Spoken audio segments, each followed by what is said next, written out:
Hello. Today's presentation seeks to highlight why career counseling for LGBTQ plus teens is important and how group therapy can be a powerful method through which to reach young queer teens as they consider what they want their futures to look like.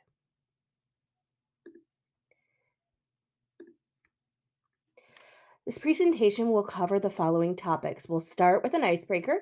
We'll follow that with a look at why LGBTQ teens need career development. We'll look at what the program being presented will offer in terms of structure, and then we will wrap up the presentation with the viability of the program to touch on topics such as funding, recruitment, evaluation, and then finally, a look at what counselors can do to support LGBTQ teens as they explore career options. So, we're going to start with an icebreaker, and I invite everybody who is in attendance today to go ahead and pick up the bingo card that was placed underneath your chair. And you're going to take 20 minutes to try and create a bingo. In doing so, you're going to get up, you're going to talk with other people in the room, and you're going to try to find answers to the questions to create a bingo. So, whatever way you'd like to create it, you can create a horizontal bingo, a vertical bingo, or a diagonal bingo here. You can also share what you know with the person who is helping you answer questions. So, I'm going to give everybody 20 minutes to do this, and you are absolutely welcome to use your phone to look up answers. This is not about finding everybody who has all of the knowledge, but rather the experience of seeing what people do know, what they don't know, and then working together to come to a positive ending and a bingo for everybody.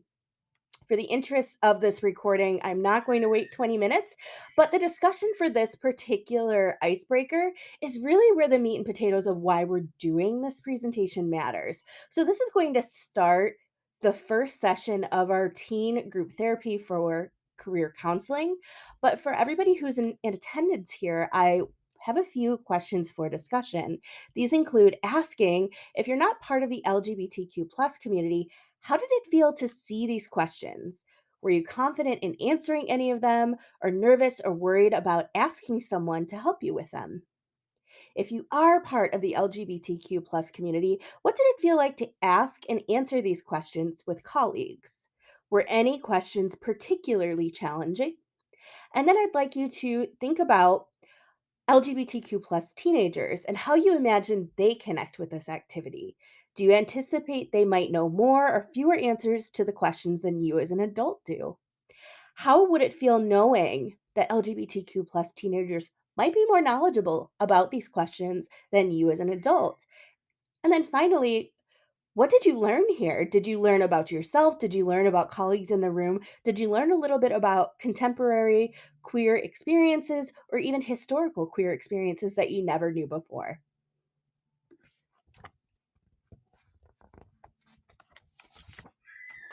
According to the CDC data from their 2021 Youth Risk Behavior Surveillance Survey, 25% of teenagers identify as members of the LGBTQ plus community. That's 1 in 4 teenagers.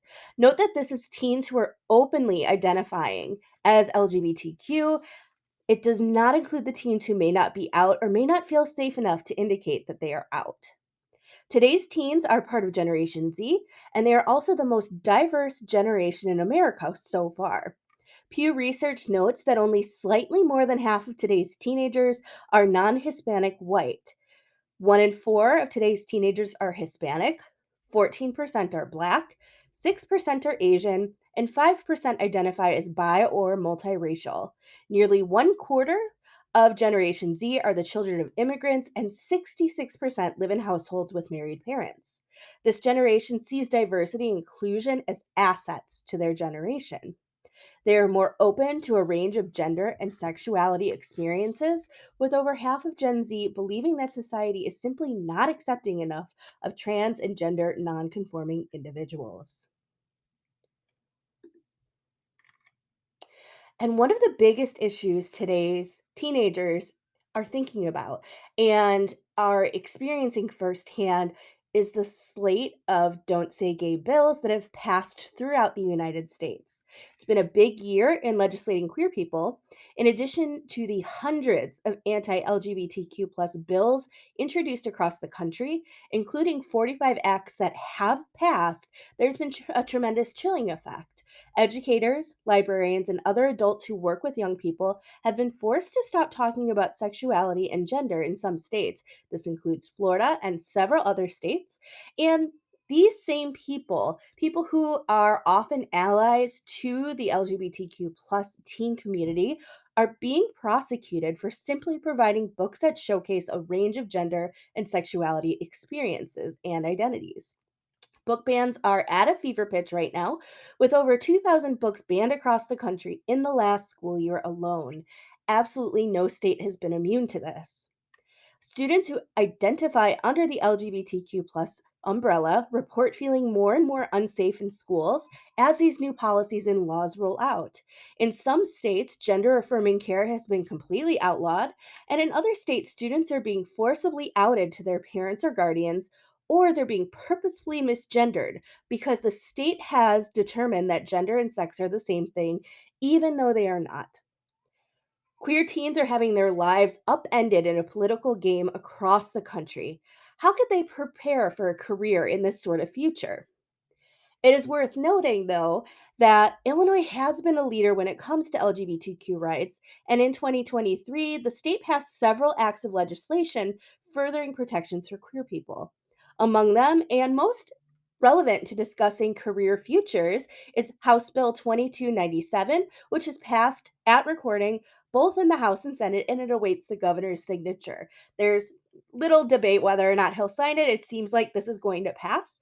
And the bill would require the state agencies to track trans and gender nonconforming people in order to better understand and increase diversity efforts across state organizations. Given that moves by Illinois to increase LGBTQ plus protections are increasing, and the moves by neighboring states like Iowa, Indiana, and Missouri are pushing toward criminalizing LGBTQ plus lives and healthcare, it is likely that the state will see an influx of new residents fleeing former homes for their safety. We have the opportunity and the obligation to keep saying gay and to keep helping young LGBTQ plus people growing, thriving, and living as they deserve to. Illinois is a sanctuary state for queer people, despite what we know about how LGBTQ plus acceptance varies from community to community in the state.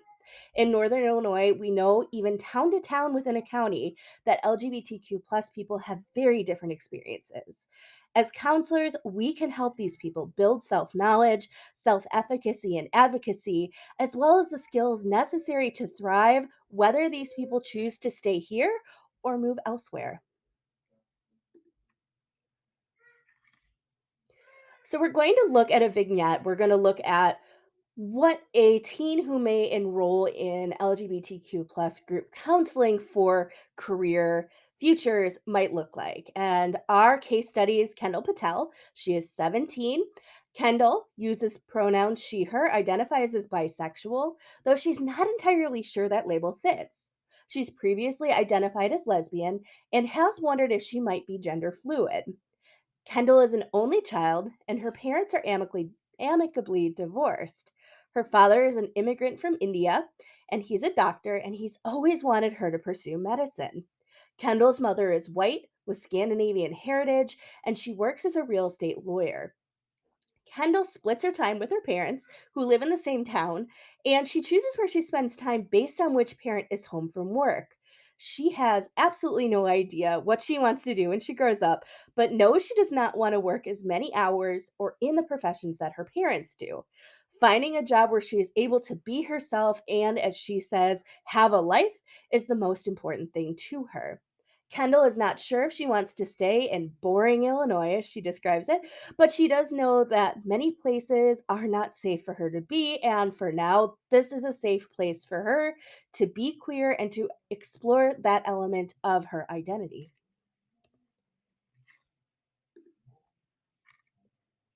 So there has been a lot of research about mental health and LGBTQ plus teens.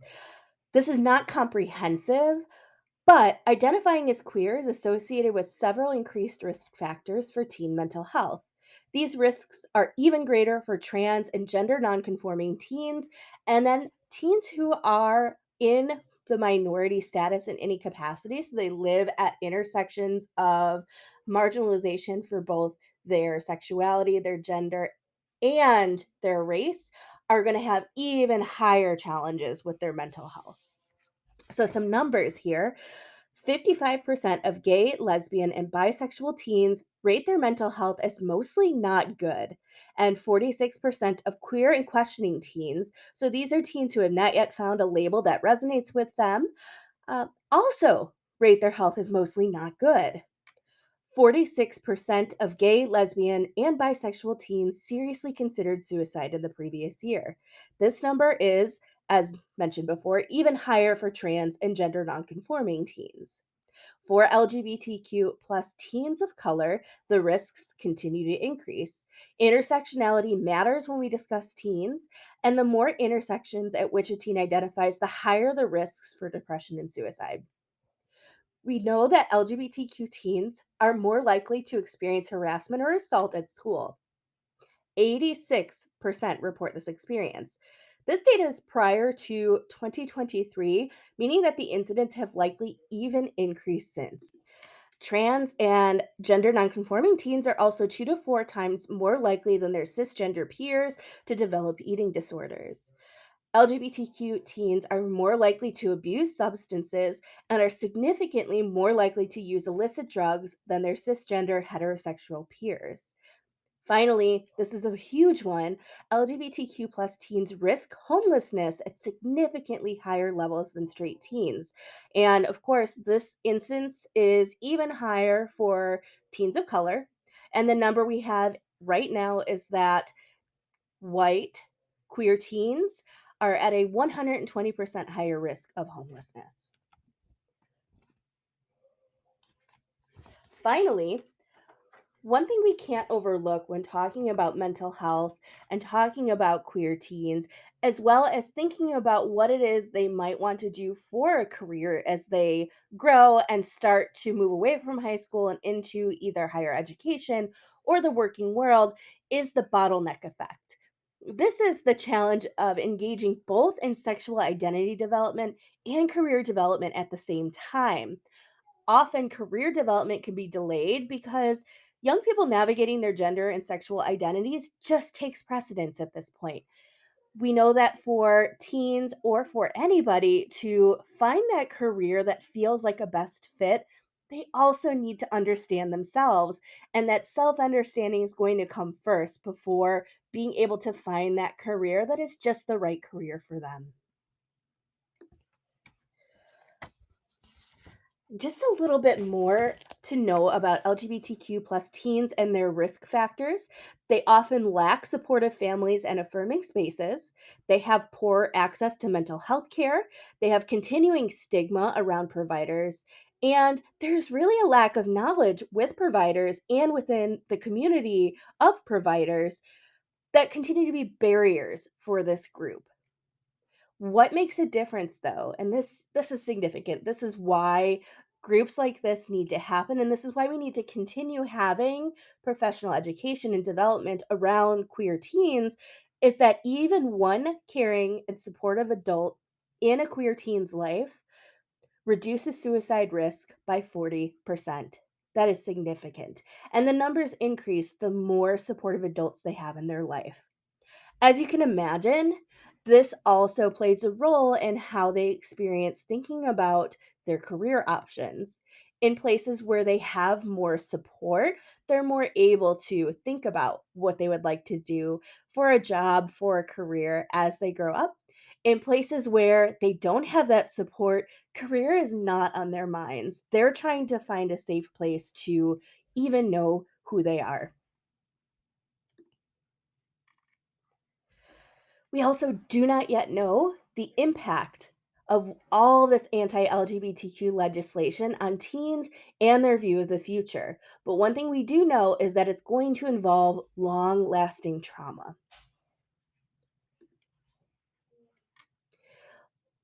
Let's dive into what a teen LGBTQ plus career counseling group would look like. The framing of this group is the social cognitive career theory, or SCCT. SCCT is modeled after the earliest career theory, which is Parsons' three-part model, and that involves gaining self understanding, acquiring knowledge about the world of work, and then integrating the two to fit together. SCCT marries counseling and psychoeducation, providing a wealth of opportunities for group engagement, connection, and learning. Given the diversity and intersectionality among today's teens, we need to address real and perceived barriers to their success head on.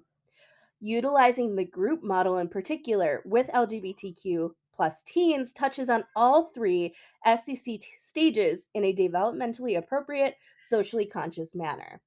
So the three stages of the SCCT model is that we look first at client cultural background and we bring it to the forefront. So for queer teens, we're going to talk about what it is to be LGBTQIA, what it is to live in this identity that is being further legislated by states across the country, by the nation as a whole. The second stage of SCC2 is increasing self efficacy and beliefs about the future, developing resources to reduce barriers, both real and perceived, increasing support, and then finding clarity around goals and interests for the individual. And then finally, the third part is acting on it. We want clients to act on these goals as well as develop and set new ones. So the goals of this project are many, and we're going to look at just four of them to start. Eight of them to start. We're going to create a safe and affirming space for exploration and growth. We're going to enhance teen self efficacy, which will help lead to self advocacy. We're going to acknowledge real social and cultural barriers to self and career, develop a sustainable program that could be easily implemented and continued as counselors move in and out of the practice. We're going to support goal creation and follow through, facilitate goal setting, community building, and self care, introduce LGBTQ teens to career resources, and also mitigate mental health challenges associated with being an LGBTQ plus identifying teen. So thinking back to our vignette, teens like Kendall, when they enter this LGBTQ plus teen group therapy related to career, will walk away understanding who they are, what challenges they may face, the strengths that they already have, as well as what careers may align with their interests and goals.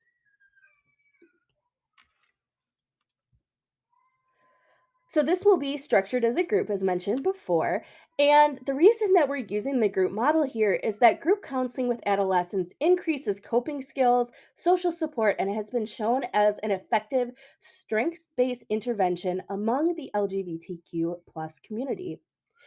Every member of this group will self identify under the LGBTQ plus umbrella. They could be questioning as opposed to secure in any particular identity, but this will not be a group for initiating coming out.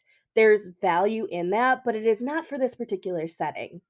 Teens may discover a new identity or shift in their self understanding through the group, but again, that's not the primary purpose. So we are looking for 8 to 12 LGBTQ plus teenagers falling between the ages of 14 and 17 to make up this group. They'll meet for 12 weekly 90-minute sessions. Due to the nature of wanting to ensure teens have access to digital resources, they will be encouraged to bring a phone or tablet with the capacity to access the internet. If they cannot do that, we know that some teens simply do not have access to these tools. We will have them available for teens to use during the program. Why is this important? Because teaching digital research and information literacy is crucial in today's ever changing job market. Most jobs require digital applications, online resumes and cover letters, and even the creation of LinkedIn profiles. So, navigating this and including teens with the tools they already have at hand or would have access to in a career center or at their library or at their schools is vital. We don't want to create a space that is unrealistic to what the real world looks like. We're going to look through three sample weeks that include both formal and informal assessments that will be used in these sessions, alongside psychoeducational topics, discussions, and activity prompts. So, one of the early sample sessions is going to be looking at what do I even want to do? In this particular session, there will be the strong interest inventory. So teens will take this assessment and then they will be given their Holland codes at the end of it. We will discuss these codes, what may have surprised the teens as they took this, and we will talk about how then to use those codes to navigate tools like ONET and encourage exploration of career based on what they've learned through this inventory. We'll close the session with what it is that teens will take away from that particular session, whether or not it's related to career at all.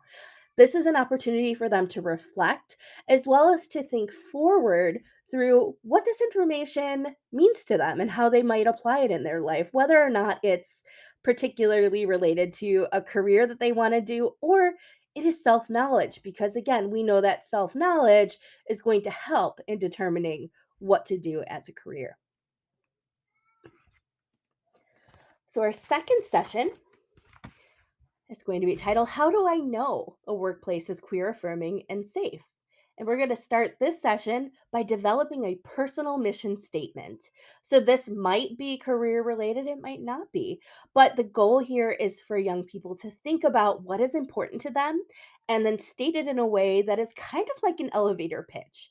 They may never share it with anybody else, but having it as a frame to see the world around them is going to be really powerful. This is the session where we will also talk about where and how to look for jobs that are safe and supportive of LGBTQ plus people. This will include looking at the National Career Development Association's resources that are specific to LGBTQ plus focused careers. We'll discuss safe workplaces and tools for assessing an organization's commitment to inclusion.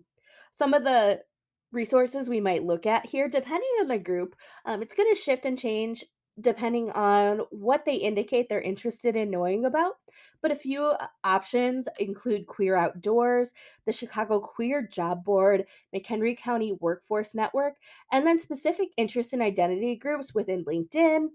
We have Out in Tech, we have Illinois and Wisconsin's LGBTQ plus Chamber of Commerce, and more. I've included at the very end of this presentation a number of resources, both national and local, that you are welcome to utilize with individual clients as well as just for your own knowledge and benefit.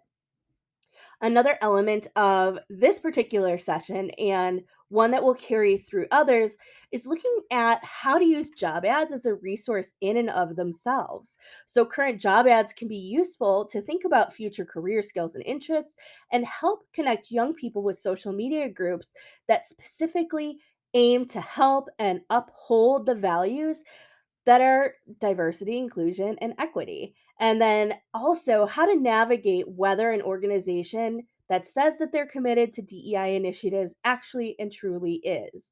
One of the tools we'll use here is the Corporate Equality Index from the Human Rights Campaign. And then we will end this particular session by just asking the young people in the group what would be the most exciting thing for them to see in a company job ad or mission statement.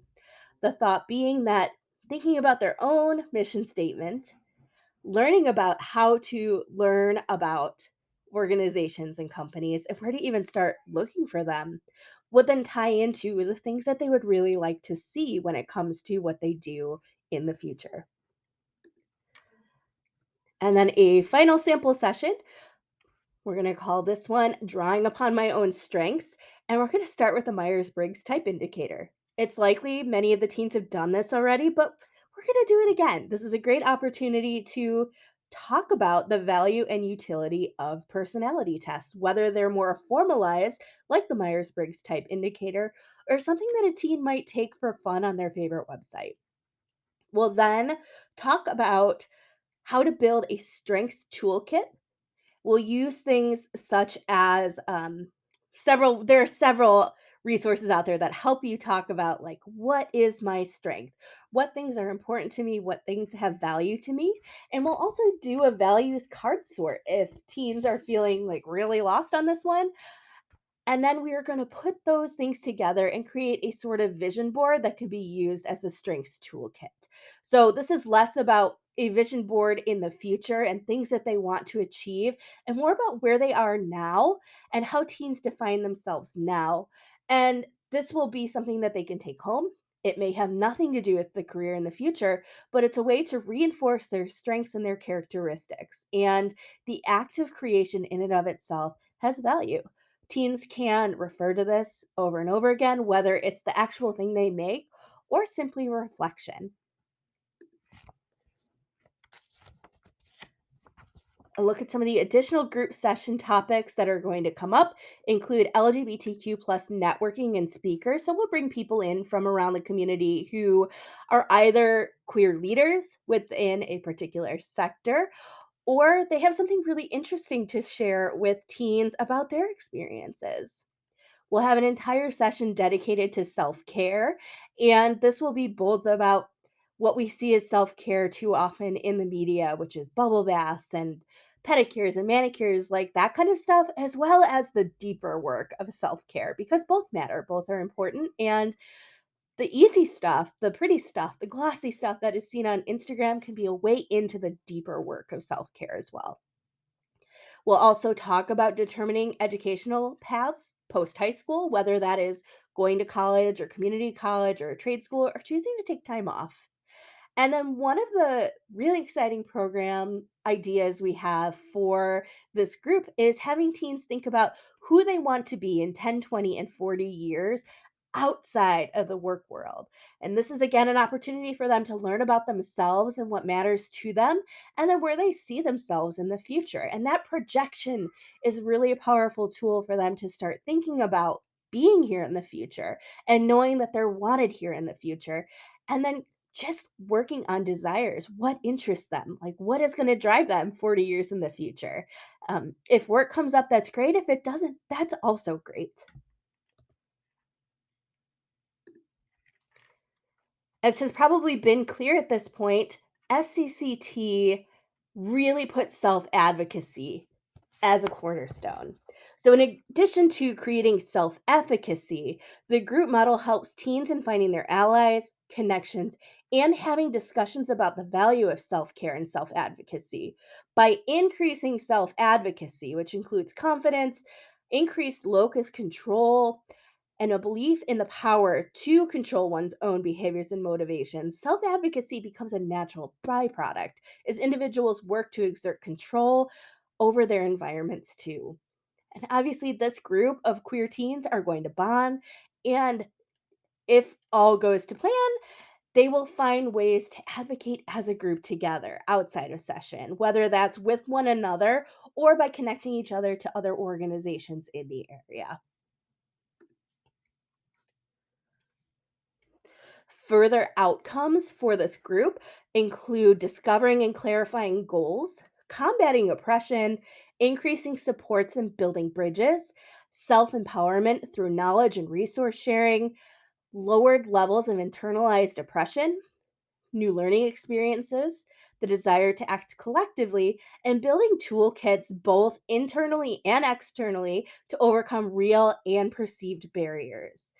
Even if a teen does not walk away from the group with a clear idea of their future career, they will develop and carry with them tools that will help them put their skills and talents to use in building community and more.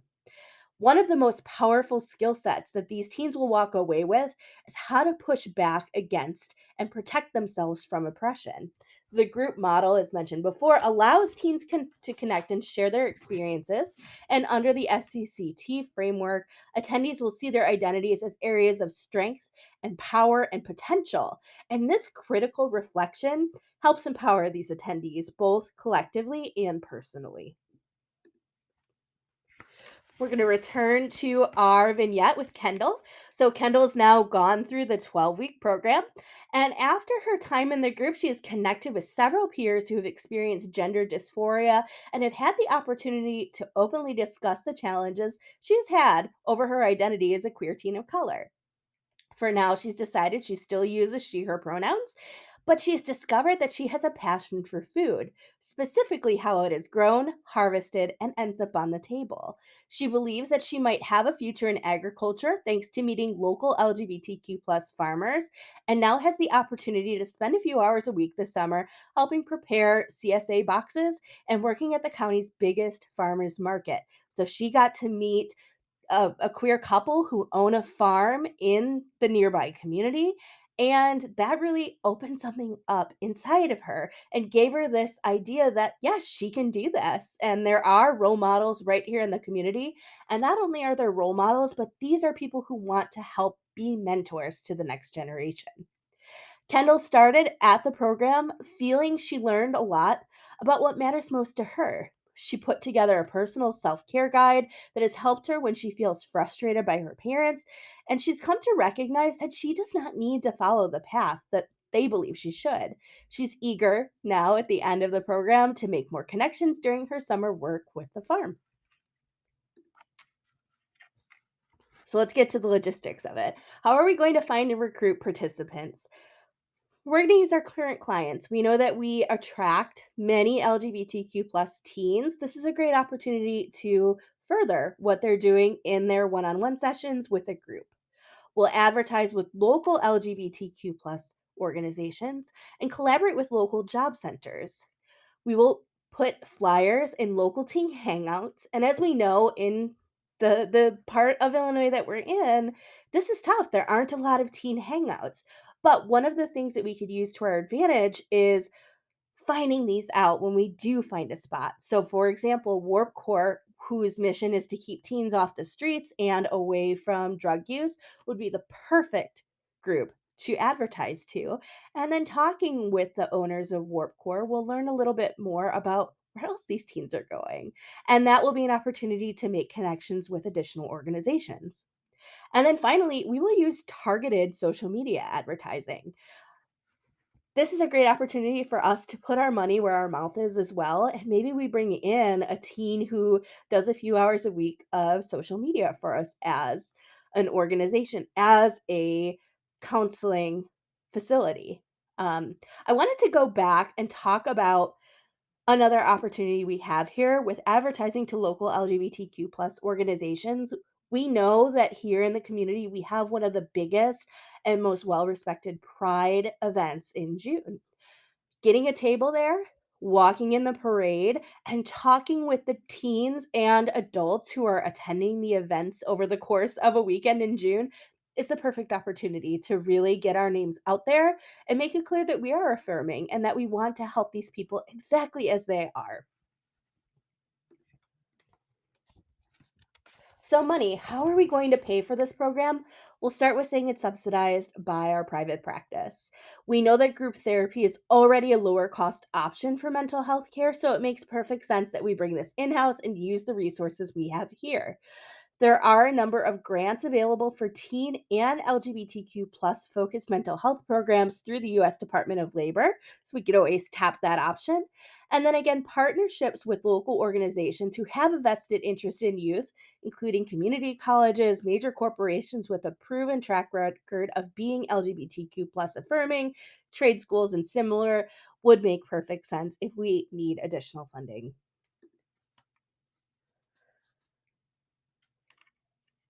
I'm going to skip and come back to this slide in just a second.